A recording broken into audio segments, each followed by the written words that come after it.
Welcome to my educational channel విద్యా ఉద్యోగ సమాచారానికి స్వాగతం. డైలీ జీకే 19th వీడియో కంటిన్యూస్గా daily 10 questions most important previous questions expected questions అయితే ఇస్తున్నాను. ఇవి చాలా ఇంపార్టెంట్ అండి. చాలా క్వశ్చన్స్ రిపీట్ అవుతున్నాయి. మీకు యూపీఎస్సీలో వచ్చిన చాలా క్వశ్చన్స్ టీజీపీఎస్సీలో వస్తున్నాయి. టీజీపీఎస్సీలో కూడా చాలా క్వశ్చన్స్ అప్పుడప్పుడు మనకు రిపీటెడ్ క్వశ్చన్స్ వస్తున్నాయి. డిఎస్సి జీకేలో అడిగిన క్వశ్చన్స్ టీజీపీఎస్సీలో, సో అలా డిఫరెంట్ ఎగ్జామ్స్లో వచ్చిన క్వశ్చన్స్, స్టాఫ్ సెలక్షన్ కమిషన్లో అడిగిన క్వశ్చన్స్, ఇంకో ఎగ్జామ్లో. అందుకే నేను ఈ క్వశ్చన్స్ కలెక్ట్ చేసి ఇవ్వడానికి ప్రధాన కారణం మీకు ప్రశ్నలు ఎక్కడి నుంచి వస్తున్నాయి అని ఒక ఐడియా వస్తుంది, ప్రిపరేషన్ వే అనేది అర్థమవుతుంది. మరి తప్పకుండా ఛానల్ని సబ్స్క్రైబ్ చేయండి. ఈరోజు 10 క్వశ్చన్స్ ఫాస్ట్గా డిస్కస్ చేద్దాం. క్వశ్చన్ నెంబర్ 1, భారతదేశంతో అతి తక్కువ దూరం సరిహద్దును పంచుకునే దేశం ఏది? మొన్న డిఎస్సిలో ఒక పేపర్లో అడిగినటువంటి ప్రశ్న అండి, జనరల్ నాలెడ్జ్లో.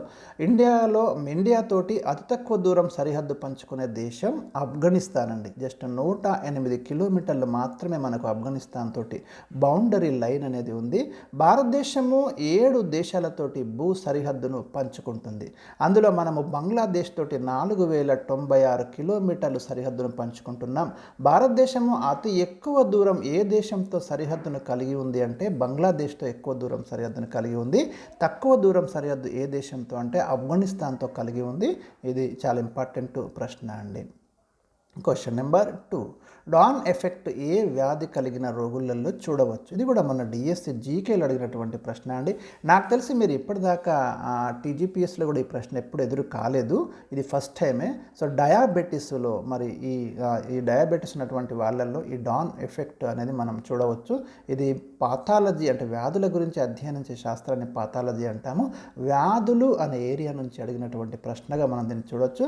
మీకు బయాలజీలో మీకు ఖచ్చితంగా గుర్తుంచుకోండి, ఈ డిసీజెస్ ఏవైతే ఉన్నాయో వ్యాధుల మీద కంటిన్యూస్ క్వశ్చన్స్ ఉంటున్నాయి, కంపల్సరీ చదవండి. నెక్స్ట్, ఏ కమిటీ సిఫార్సుల మేరకు భారతదేశంలో 3 విశ్వవిద్యాలయాలు ఏర్పాటు చేశారు? చార్లెస్ వుడ్స్ కమిషన్ అండి, 1854.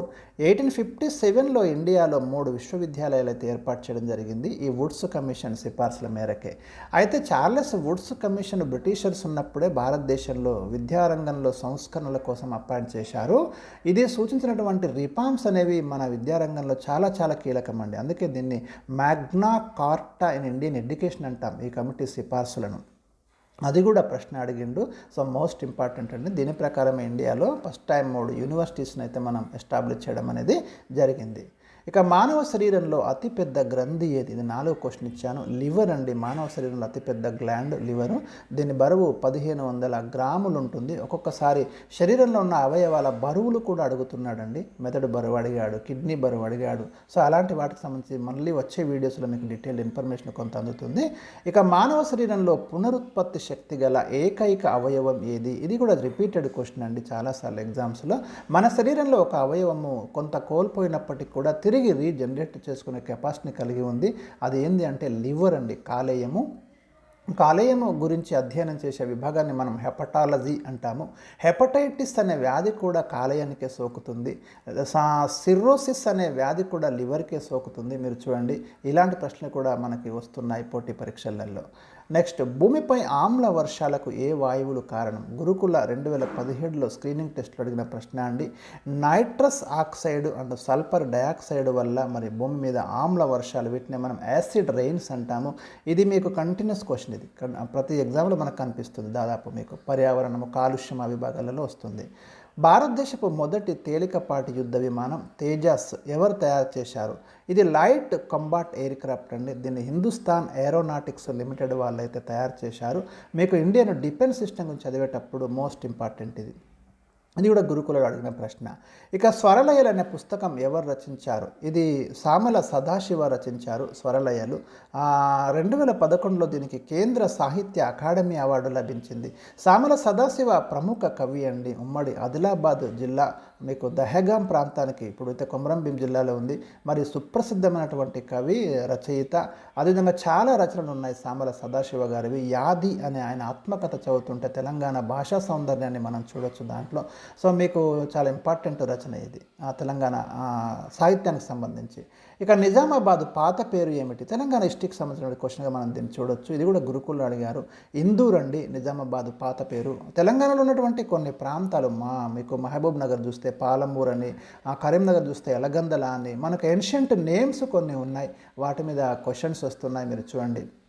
గోల్కొండ పత్రికకు సంపాదకుడిగా పనిచేసింది ఎవరు? సురవరం ప్రతాపరెడ్డి అండి. తెలంగాణ ప్రాంతంలో ప్రముఖ రచయిత, కవి, వైతాళికుడు సురవరం ప్రతాపరెడ్డి. మరి గోల్కొండ పత్రిక నడిపినటువంటి అనేక చైతన్యవంతమైనటువంటి వ్యాసాలు రాయడం జరిగింది.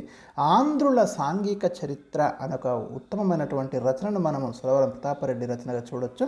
కేంద్ర సాహిత్య అకాడమీ అవార్డు రావడం జరిగింది. రీసెంట్గా మనకు ప్రభుత్వము పొట్టి శ్రీరాములు తెలుగు విశ్వవిద్యాలయానికి సురవరం ప్రతాపరెడ్డి విశ్వవిద్యాలయంగా పేరు పెట్టబోతున్నట్టు ఒక ప్రకటన కూడా చేయడం జరిగింది. కాబట్టి తెలంగాణ ప్రాంతానికి సంబంధించి తెలంగాణలో కవులే లేరన్నటువంటి కాలములో మరి తెలంగాణ నుండి కవులందరినీ కూడా వెలికి తీసి రచనలు చేసినటువంటి వ్యక్తి సురవరం ప్రతాపరెడ్డి. సో ఇవి ఈరోజు మీకు డిస్కస్ చేసినటువంటి 10 క్వశ్చన్స్. మరి వీడియోని లైక్ చేయండి, షేర్ చేయండి, మీ ఫ్రెండ్స్కి అయితే మరి ఛానల్ని మీరు ప్రమోట్ చేయండి. Okay, thank you for watching.